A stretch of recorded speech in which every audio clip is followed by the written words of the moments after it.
Jamie and welcome back to my channel. Today I'm going to be doing a new, different sort of video. I'm calling it TV Talk. Name may change, but basically what it's going to be is I'm going to run down kind of the big events that have happened in TV within the past month. So January will be this month. And yeah, also look at kind of shows I've watched, new stuff that's come out in January that I really liked and would recommend to you.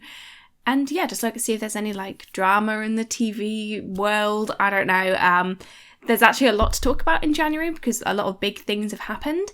So yeah, I'm just going to get straight into it. Let me know what you think about this type of video because I find watching these videos quite interesting. So I thought I'd give it a try and, relate it to something that I'm really interested in. So our first section will be kind of big news sort of things. Yeah, in January, something massive to do with TV has happened, and that is the announcement that the BBC will be defunded by 2027, which is just going to be disastrous for TV, which we'll get into in a second. So this was announced on the 16th of January 2022 by the Culture Secretary, Nadine Dorries. I don't know if that's how you pronounce her name. And so she tweeted out, "The licence fee announcement will be the last. The days of the elderly being threatened with prison sentences and bailiffs knocking on doors are over. Time to discuss and debate new ways of funding, supporting and selling Great British content." It sent Twitter into just disarray. It's just such a horrible announcement. And I really hate how this is going to be a consistent theme that the Tories have done, is saying how, the elderly are being threatened with prison sentences for not paying the TV licence. And this is because the Tory government, however many years ago, I don't know if they cut funding or, they were no longer funding the free licences for people over 75. But that is because of what the Tories done. And now they're using this as a way to then persecute the BBC further. And while we're on that thing with prison sentences, I think one of the biggest things the BBC could do is change whoever is in charge of enforcing the licence fee, because that company is doing a terrible job and it's, really putting a terrible name on the BBC. So that's something I think they should change, because even when I had a TV licence, I was in university, our TV licence was included in our rent.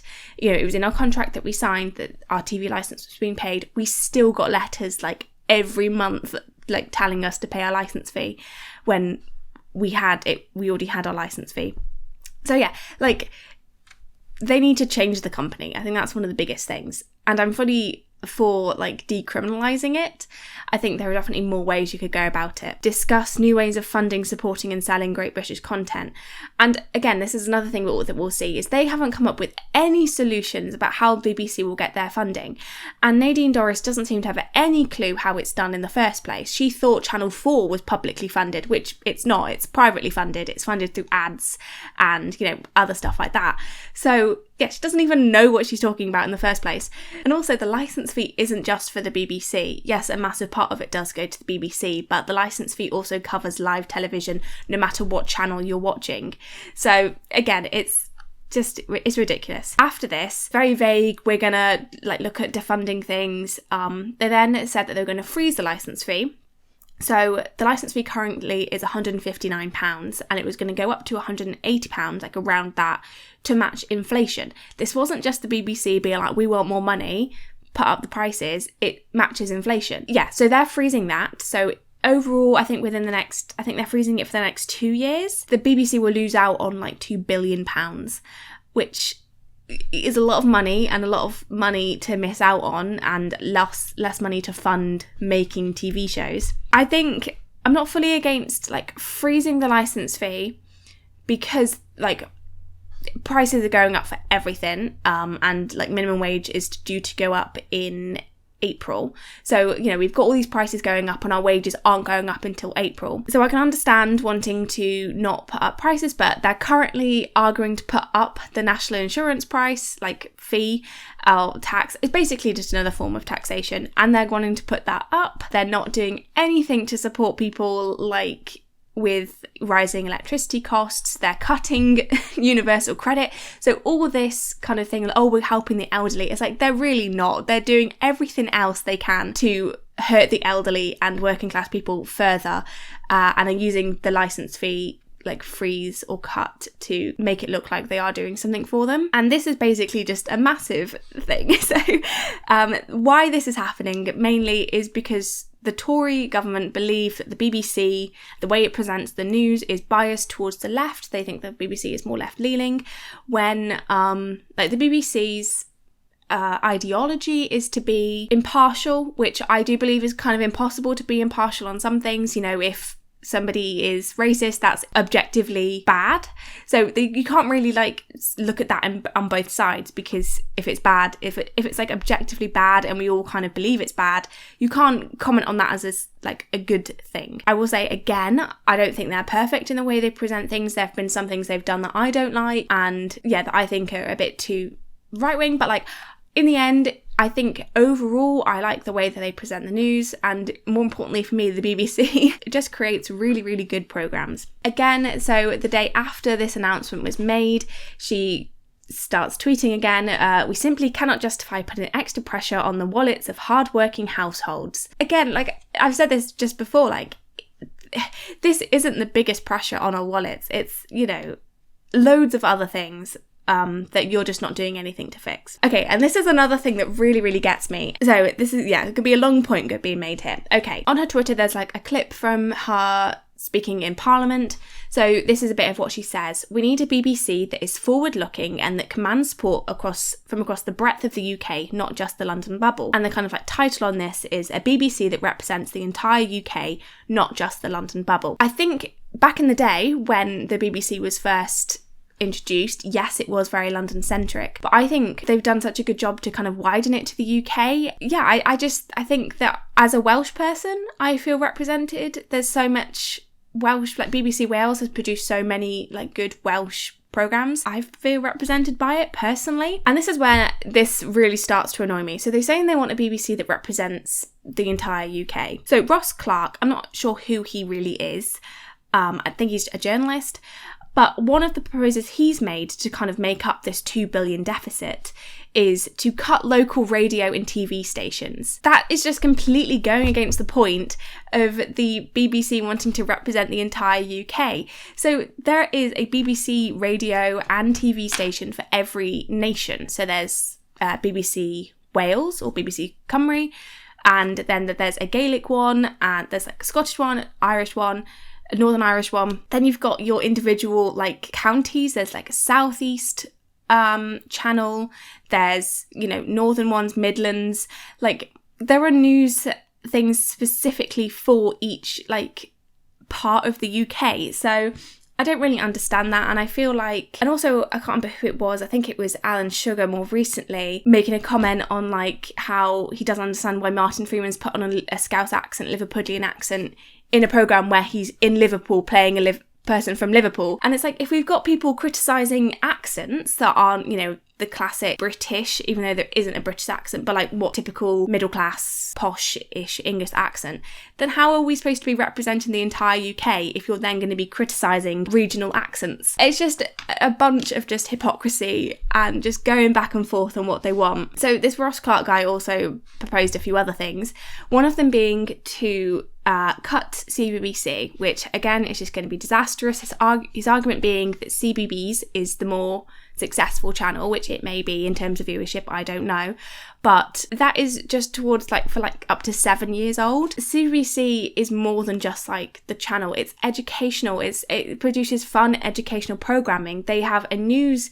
round that's presenting adult news stories to children in a way that we're going to find interesting, engaging, and learn more about like current events that are going on. And also, let's not ignore the fact that during the pandemic, like the CBBC put on so much educational program and were basically teaching children because the schools couldn't do it because they weren't allowed to open. No other channel could do that. This is something that only the BBC can do because, in my opinion, they have the public interest in mind. And this is what the public needed. They're a publicly funded channel. This is what they do. And yeah, I just think that is just a horrible argument. CBBC has been so vital to my upbringing and so vital to my interest. I did like history for A-level because I really liked horrible histories. And there's so many people who are studying history because they watched horrible histories. they've also got loads of things like Operation Ouch, which is teaching children about science and like medicine and their bodies. And that's just incredible. And there's no other channel that's doing that. For somebody who only had like Freeview television growing up, you'd have 2 children's channels, like for my like ages 7 to 12, I think CBC is aimed for, and the other one was CITV, and CITV was great, but like it just didn't have that educational aspect that the BBC, that CBBC does. Yeah, it's just ridiculous. I think it's such a stupid thing to propose. And again, another thing that I think people forget about the BBC is just how much of our lives it's like impacted. Like for me personally, I watched CBeebies when I was young, then I watched CBBC, then when I was doing like my like secondary school and GCSEs, I used BBC Bite Size, which like our teachers literally recommended us using BBC Bite Size because it was so good for our education, and that's free. It was basically free for us, and like you don't need a TV license to watch that. That's just an extra thing they have done, which would probably get cut if like, you know, funding gets cut. And another thing that they argued was to not bring back BBC Three, which we'll get onto in a bit. But yeah, I love BBC Three, so I'm very excited for that. Another thing that really annoyed me in the kind of like stances that they're taking is that they are arguing that young people aren't watching TV. And this is the quote in, I think it was in like a Daily Mail article. The new generation of 19 to 34 year olds are watching YouTube, Netflix and videos on demand. They don't watch the BBC and shouldn't be forced to pay for it. First of all, I think that's just false.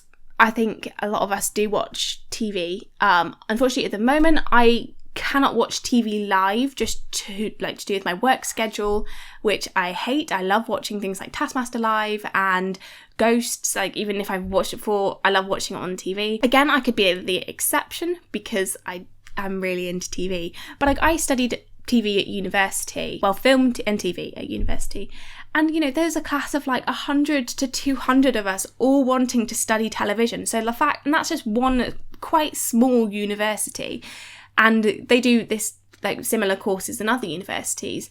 So it's just insane to think that we're not watching TV when there's quite literally like hundreds of us studying it. They also seem to be under the impression that we either choose to watch YouTube or Netflix or the BBC or live TV, when in fact we watch all of it. At least I do anyway. I watch some things on YouTube, I watch some things on Netflix, I watch some things on BBC, I watch some things on like other streaming services. We do. And also the idea that we don't watch the BBC because we watch videos on demand. BBC has BBC iPlayer, which is one of the biggest like on-demand streaming services, and has so much great shows. There's also BritBox, which contains like BBC shows as well. So I think that claim is just false. Even if we aren't watching TV live because our schedules just do not allow it. So yeah, I just think a lot of their claims are just misinformed. They're not really, and I just think as well, like for the culture secretary to be like to want to fund one of the things that brings so much culture to the UK, it's just insane. Yeah, so that's my rant about the BBC being defunded. And again, and this has also caused a lot of people to really worry about their favourite shows. I've seen a lot of speculation on Twitter and other platforms that our beloved BBC Ghosts may be cancelled because of like funding issues. I really hope not, but they've got a while. We've already got series 4 being filmed, so we're definitely going to get another series. Yeah, it's just really scary. There's just so much great programmes, and the BBC does such a great job of investing in smaller comedians, smaller actors, and giving them the space to grow and to showcase their talent. So our next bit of BBC news is that BBC Three has returned to broadcast television. So on the 26th of January, the channel was added to Freeview TV, so that is channel 23, and it's due to go live and start airing programmes on the 1st of February, I believe. And it's really interesting because, you know, this is programming for 18 to 35 year olds. So going back to our point before, and BBC Three has like shot up like incredibly in terms of viewership, so much so that they are returning to broadcast TV. Yeah, they've just found what to make for people my age and around my age, you know? So yeah, this is programming for 18 to 35 year olds, and they're watching it already because they're watching it on BBC Three. And yeah, and they've also said, Ofcom have said that 75% of their programmes must be original, which is a great move. I think this just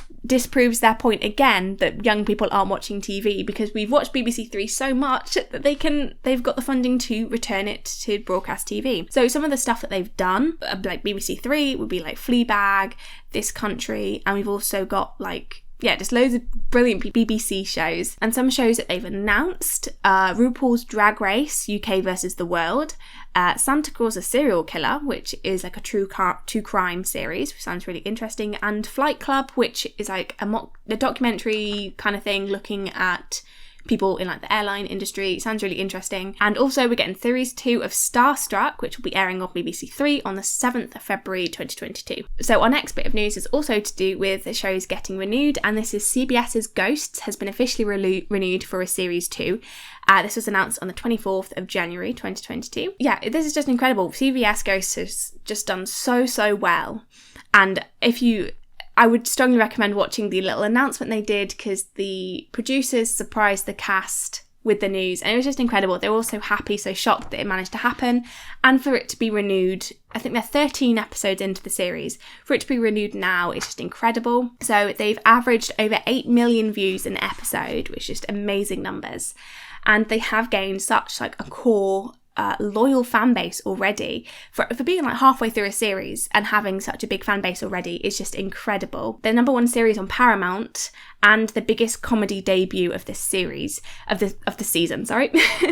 Ghosts CBS is currently on a break at the moment, I believe, because CBS is airing the Winter Olympics, and they've got 7 more episodes to go, I think. They have done such a great job of adapting such a great British show. Like, I'm so happy for them. I know a lot of like us fans of the British version were very nervous about it moving to America and being remade. However, they have done such a fantastic job. I'm not going to say too much about it because I do want to make a full video when like the full series is over, I think. But yeah, they have created their own show, I would say 100%, because yeah, it's so different to the UK one now, and it is, yeah, it's just doing fantastic in America. So much so that Mark Hamill tweeted out about how glad he was that it was renewed for series 2. And he also did, and he really talking with all the cast, which is he's such a lovely man. Like, yeah, he was talking with the cast like on social media a lot. And he's also said that he is a fan of the BBC version as well, which hopefully will introduce more people to the BBC one. Yeah, one thing I will say for CBS is that the social media team, whoever runs their account, have done such a fantastic job. That they had people being fans, like creating fan accounts for the show after like the first episode, because their social media presence was just incredible.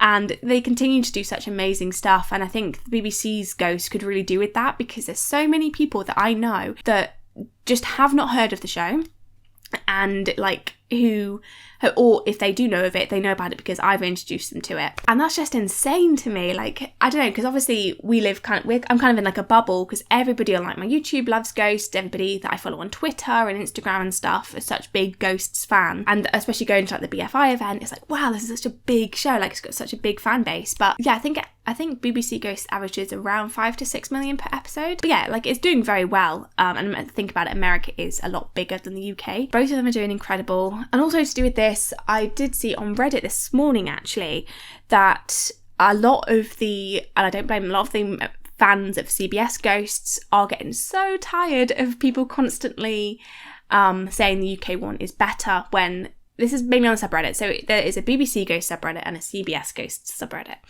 And they're so sick of people just coming onto the CBS Ghosts subreddit and being like, your version sucks, watch the BBC one, which is just so mean. If like for me personally, say I hadn't watched the BBC version and I had just watched the CBS, like I just found that by accident, I would have fallen in love with it too. Obviously up for the UK one, that's like, you know, is always going to be my favourite. But like, can you just imagine how horrible that is though, for them to just constantly having their show be like, oh, yours isn't as good as ours, which, personal opinion, like people have different preferences. The humour is quite different in both of them. The tone's a bit different as well. So yeah, they are completely different shows now, like obviously apart from the core concept of it. And I think I said this in one of the videos I've done on the CBS Ghosts, is to just not send hate to like the fans of the show or to the actors in the show. Like, it's just it's not a good look for us. Like, they're not going to watch the BBC one if we're telling them that their version is terrible and to watch our version. Like, it's just not going to work. Like, I've seen lots of people tweet in kind of like, oh, if you really like the CBS one, then you should also watch the BBC one. Yeah, I think that's a really nice way, because I'm watching the CBS one. Like, it's not my favourite. BBC one is my favourite, but it's more ghosts, and it's just good. It's really good. Yeah, so I think that is all of the TV news I wanted to discuss. It's all the stuff that's like relevant to like my channel, the stuff I talk about already. But yeah, so I'm just going to get into some of the shows that I watched in January of 2022 that I really enjoyed and really recommend. For some reason, January I've been really into my crime dramas. I haven't really watched much comedy. The only one I'd say would be Afterlife Series 3, which is on Netflix. Yeah, it was just a great series. Yeah, it was just really good. I don't know if this is the final one. It kind of feels like a final series. Yeah, but it was really good. I think I'm not the massive fan of Ricky Gervais, but it is a really, really nice show. It's quite heartwarming. It's sad as well. Funny. I think, yeah, and there's lots of like Taskmaster alumni in it, which yeah, I think it was really great. Actually, no, the other comedy thing I have watched is The Great. Almost finished series 1, but it's so good. I love it so much. It's one of those shows I've been wanting to watch for a while, and is currently on Amazon Prime, like Stars or something. You can get a free trial for it and watch it there. I think that's the only place in the UK that we can watch it. It was on Channel 4 ages ago, but I only saw it like once 2 of the episodes had already gone off, so the first 2 had already gone off. So hopefully it comes back, it airs again on Channel 4 or something like that, so people can watch it because it's so good. Elle Fanning and Nicholas Hoult are incredible. So yeah, those are the comedy things I've watched.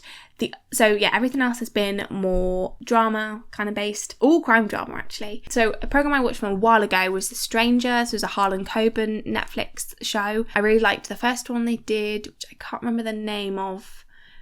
Safe. Yeah, and Stranger, just at the time that it came out, I was really into my comedy stuff. I tend to go through like phases, so I didn't watch it then, but I watched it now and it was incredible. It was so good. Apart from the Stranger woman did annoy me quite a bit, but that's fine. I think it was such a good show. Richard Armitage was incredible. Everybody in that cast was incredible actually. And obviously he's got a new one out, which is called Stay Close. And again, absolutely fantastic. Richard Armitage also in this one as well. And yeah, both of them are just incredible, very suspenseful. There's always characters that kind of annoy you, but you don't want to see them get hurt. Very interesting characters. They had this like Ken and Barbie. Very weird, very kind of like you feel like you're kind of gone down a rabbit hole and everything's just insane with those two. But yeah, I thought it was a very, very good show. I haven't read the books, but from what I've heard, like it is quite a good, like there's changes, but like it's a good adaptation. And both of those shows are on Netflix. So another show I watched was Rules of the Game, which was on BBC. It's a 4-part special about a murder that happens in like this progressive like business company, like I think it's like gymwear, something like that. Like, and also it kind of like explores like harassment of women in like industries, and kind of like a lot of things are like covered up just for the sake of the company's image rather than like the mental health of people. It's very good. Yeah, strongly recommend. There is a lot of, I would say if you're uncomfortable with kind of like harassment and that sort of stuff, then I wouldn't watch it. Yeah, it's quite upsetting, distressing, I guess. It could be quite distressing, but yeah, it was very, very interesting. It's a kind of murder mystery crime drama that I haven't really seen before, but it was very, very well done. 4 episodes wasn't enough, but it also felt like slow burn as well, so it was a very interesting one. And yeah, the last like new show that I've watched was 4 Lives, which I think was BBC. It's got Stephen Merchant in it and he was just incredible. It was about the Stephen Port murderer, so the grinder killer, I think he's also called, and he basically like found young men, I would say, on like gay dating apps and lured them, drugged them, did stuff to them and then killed them. And it just like, I think it was so respectful the way it was done. Like it was still suspenseful, it was still very interesting and entertaining, but it wasn't like disrespectful to the families or the men that died. I think that the families worked with the producers of this show to make it as factual as possible, and a lot of the criticisms were towards the police that handled it, because they handled it so terribly. It was so sad, and you know, it was based on a true story, and I think that makes it even sadder. But like I said, yeah, it was very respectful. I don't like it when places like make like dramatized events of like just such tragic things, and you know, perhaps like put misinformation in there. But from what I looked at, it is very factually accurate. I hope you enjoyed this kind of style of video. It's very different to what I normally do, but these are kind of like things I just wanted to mention, talk about a bit, but not want to like dedicate a full video to. Yeah, let me know what you think, and if you just have anything you want me to talk about, then you can like tweet me. If you tweeted me, I'll definitely see it. Thank you very much for watching potentially the first episode of TV Talk, or whatever we call it.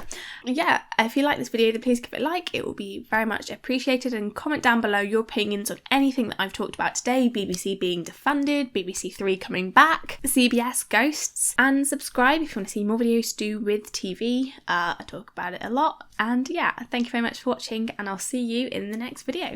Bye!